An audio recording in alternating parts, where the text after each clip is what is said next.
আসসালামু আলাইকুম। ভালো আছেন সবাই? আজকে আমরা আলোচনা করব ইরান এবং যুক্তরাষ্ট্রের বিরুদ্ধে যেরকম হুমকি, পাল্টা হুমকি চলমান ছিল, ওইটা আসলে বর্তমানে প্রশমিত হয়ে আসছে বা একটু স্থিতিশীল অবস্থায় আসছে। এখানে এখানে ইরান এবং যুক্তরাষ্ট্রের ভিতরে পরোক্ষ একটা আলোচনা হয়েছে গত সপ্তাহে। আপনারা জানেন যে ওমানের মধ্যস্থতায়, ওমানের রাজধানীতে।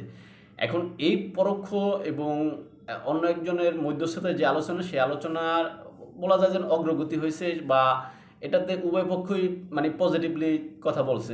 ইরানের পক্ষ থেকে বলা হয়েছে যে তারা যুক্তরাষ্ট্র তাদেরকে জানাইছে যে তারা সামনে আলোচনার দরজা খোলা, আরও আলোচনা হবে। আর যুক্তরাষ্ট্র এখানে ইরান সম্পর্কে পজিটিভ মন্তব্য করছে যে ইরান আসলে এখানে ছাড় দিতে প্রস্তুত আছে কিছু কিছু বিষয়, এরকম কথা বলা হয়েছে। এখন তারই অংশ হিসেবে বা ধারাবাহিকতা হিসাবে এখানে আগামী মানে এই যে আগামী সপ্তাহে আপনার ইতালির রাজধানীতে এখানে রোমে এই ইসরায়েল এবং যুক্তরাষ্ট্রের ভিতরে সরাসরি একটা আলোচনা হওয়ার সম্ভাবনা আছে। এখন এই আলোচনাটা এখন এতদিন হয়তো পরোক্ষভাবে, এখন সরাসরি ইরান এবং যুক্তরাষ্ট্রের ভিতরে আলোচনাটা হবে। কেননা পরোক্ষ আলোচনাতে তারা অগ্রগতি করছে, সেখানে তারা কিছু ছাড় দেওয়ার মন মানসিকতা আছে ইরানের। আবার যুক্তরাষ্ট্র এখানে যেই বিষয়টা যে তারাও এখানে তাদের কথা শুনতে চাইতেছে, হ্যাঁ, এই জন্য এখন আলোচনাটা সরাসরি হওয়ার সম্ভাবনা আছে বলা হয়।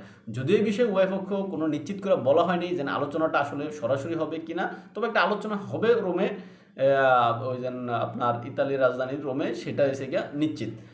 এখন এই আলোচনায় হয়তো তারা এই যে পরমাণু তাদের যে চুক্তি, সেই চুক্তিতে হয়তো ফিরে আসতে চাইবে ইরানকে। এই জন্য ইরান চাইবে ইরানের উপরে যে নিষেধাজ্ঞা আছে, ওই নিষেধাজ্ঞাগুলো প্রত্যাহার করে নেব। কেননা এই নিষেধাজ্ঞার কারণে ইরানের অর্থনীতি খুবই আপনার বাজে অবস্থায়।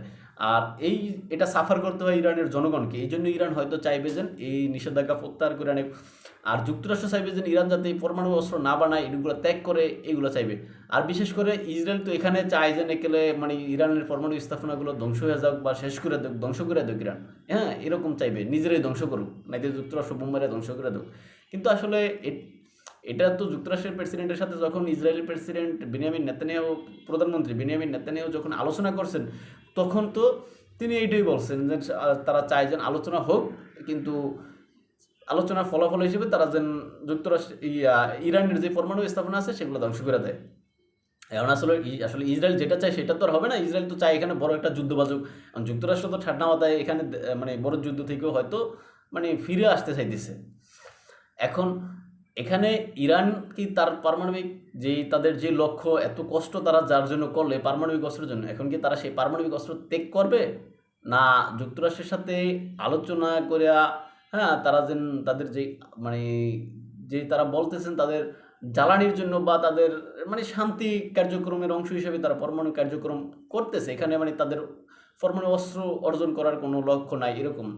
এখন সেটা কি যুক্তরাষ্ট্রকে বিশ্বাস করাতে পারবে, না কি সেটা আসলে আলোচনা ফলাফল হিসাবে দেখা যাবে।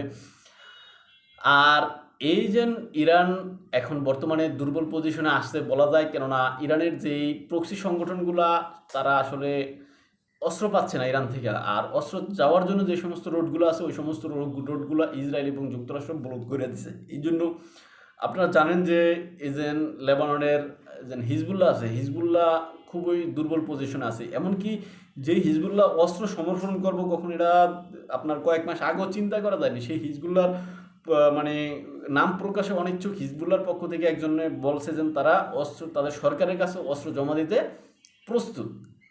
চিন্তা করছেন? এতদিন পর্যন্ত হিজবুল্লাহকে ধরতে গেলে লেবাননের সরকারের মতো, কিন্তু সেই হিজবুল্লাহ এখন যাদের যে নতুন পশ্চিমা সমর্থিত সরকার লেবাননে আসছে তাদের কাছে অস্ত্র জমা দিতে চাইতেছে, বাচ্চা জমা দিবে এরকম বলা হচ্ছে। এখন এটা কতটা সত্য কতটা মিথ্যা সেটা বলা যায় না, তবে এরকম নিউজ বের হয়েছে।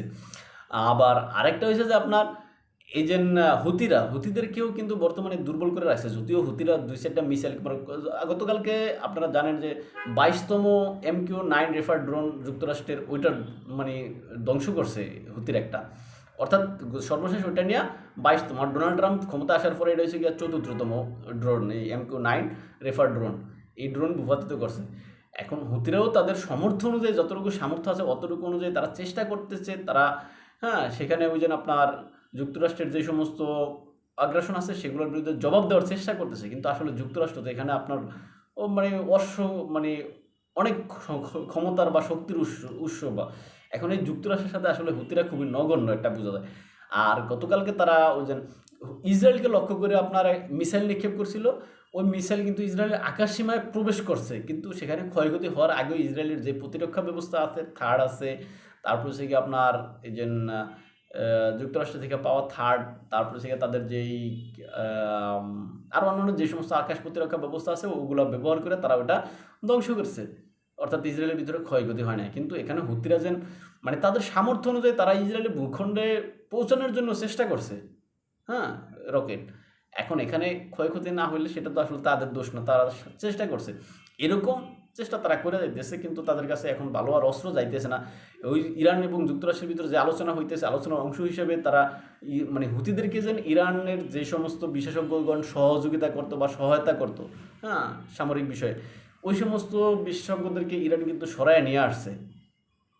এখন হুতিরা নিজেদের মতো করে ওই মানে হামলা যতটুকু পারে করতে চাইতেছে। আর এদিকে হামাস তো আসলে খুবই দুর্বল অবস্থায় আছে, কেননা হামাসের দুর্বল অবস্থায় থাকবে এটা আমরা দেখি তার বাহ্যিক দিক দেখে, কিন্তু হামাসের পক্ষ থেকে একজনে বলেছে, হামাসের প্রধান, তিনি বলেছেন যে আসলে হামাসের মানে ক্ষমতা বা শক্তি থাকা সত্ত্বেও হামাস কিন্তু এখানে ইসরায়েলের প্রতি বেশি হামলা করতেছে না, কেননা হামাস এখানে চাইতেছে যাতে ইসরায়েলের সাথে একটা সমঝোতা হোক, একটা সমঝোতা হোক এবং একটা যুদ্ধবিরতি হোক। এই জন্য হামাস এখানে কোনো হামলা চালাইতেছে না বড় ধরনের, কিন্তু এই বিষয়টা ইসরায়েল শুনতেছে না, ইসরায়েল কোনো ছাড় দিতে চাইতেছে না। আর যে হামাস এখন এই যে সমস্ত মধ্যস্থতাকারী আছে, কাতার বলেন, আরব আমিরাত বলেন, মিশর বলেন, এদের দ্বারে দ্বারে ঘুরতেছে একটা যুদ্ধবিরতির জন্য। সেখানকার অবস্থা খুবই করুণ, সেখানকার মানুষের খাবার নাই, পানি নাই। সর্বশেষ যেই আপনার ওই যে জাতিসংঘের সহায়তা যতটুকু খাদ্য সেখানে খাদ্য কার্যক্রম চলতো, সেই খাদ্য কার্যক্রমের গুদাম আছে, গুদামের উপরে গত পরশু দিন ইসরায়েল হামলা করছে। অর্থাৎ এখানে জাতিসংঘ খালি একটা বিবৃতি দিয়ে দায় সারাইছে, এছাড়া আর কিছু না। সারা বিশ্ব একটা বিবৃতি পর্যন্তই শেষ। আসলে ফিলিস্তিনিদের জন্য প্রকৃতপক্ষে কেউ চেষ্টা করে না। এই যে ইউক্রেন রাশিয়া যুদ্ধ বন্ধের জন্য ডোনাল্ড ট্রাম্প যেভাবে হাক ডাক দিয়া বা ছাড় দিয়া রাশিয়ার সাথে সম্পর্ক করে বা সেখানে মানে অগ্রগতি চাইতেছে যুদ্ধ বন্ধের জন্য, কিন্তু এই যে ইসরায়েল এবং ফিলিস্তিনির এই যুদ্ধের জন্য আসলে এটা বন্ধ হোক এটা কেউ চাইতেছে না। আমার কাছে এখন নিজেরও সন্দেহ হইতেছে আসলে মুসলিম বিশ্বের যে আরব বিশ্বের যারা এখানে সহায়তা করতে চাইতেছে বা যারা যুদ্ধ বন্ধের জন্য চেষ্টা করতেছে, তারাও কি আদৌ চাইতেছে যে এই যুদ্ধ বন্ধ হোক? এটা আমার মনে হয় না, কেননা তারা যেইভাবে তাদের ক্ষমতা আছে তারা ওরকম ক্ষমতা ব্যবহার করতেছে না যাতে যুদ্ধ বন্ধ হোক। এখানে হয়তো তারা মানে ফিলিস্তিনকে কোরবানি দিয়ে বা ফিলিস্তিনকে ত্যাগ করিয়া তারা হয়তো ইসরায়েলের সাথে বা পশ্চিমাদের সাথে ওরকম সম্পর্ক বজায় রাখতেছে পরোক্ষভাবে, যা বিনিময়ে মানে ইসরায়েল মানে এখানে ফিলিস্তিন ক্ষতিগ্রস্ত হোক, কিন্তু নিজেদের স্বার্থগুলো অর্থাৎ আমাদের মুসলিম যে সমস্ত আরব রাষ্ট্রগুলো আছে তাদের স্বার্থ এখানে অক্ষুণ্ণ থাকুক, তারা এইটা চাইতেছে মনে হয়। আর নয়তো এই যুদ্ধ আজকে এত বছর মানে এতদিন পর্যন্ত এই যুদ্ধ চলতেছে, এত মাস পর্যন্ত আদৌ বন্ধ হওয়ার কোনো লক্ষণ নাই। এখানে ইসরায়েলের কি এতই ক্ষমতা হয়ে গেছে যে ইসরায়েলকে তারা আলোচনার টেবিলে বসাইতে পারতেছে না? তাদের যে তেলস্ত্র আছে তারা সেই তেলস্ত্র ব্যবহার করতেছে না? যাই হোক, আসলে সর্বশেষ সকল যুদ্ধ বিগ্রহ বন্ধ হোক, পৃথিবীর শান্তি শৃঙ্খলা বজায় থাকুক, অস্থিতিশীল বিশ্ব থেকে স্থিতিশীল বিশ্বে আসুক, এটাই আমরা চাই। ভালো থাকবেন সবাই, দেখা হবে অন্য কোনো ভিডিওতে, অন্য কোনো পর্বে, অন্য কোনো বিষয় নিয়ে। যারা চ্যানেলে নতুন সাবস্ক্রাইব করবেন এবং আপনাদের বিজ্ঞ মতামত আমাদের কমেন্ট বক্সে লিখবের এবং আপনাদের বন্ধুবান্ধবের জন্য যাতে শেয়ার করে রাখতে পারেন, এই জন্য ভিডিওটা শেয়ার দিয়ে রাখবেন। আসসালামু আলাইকুম।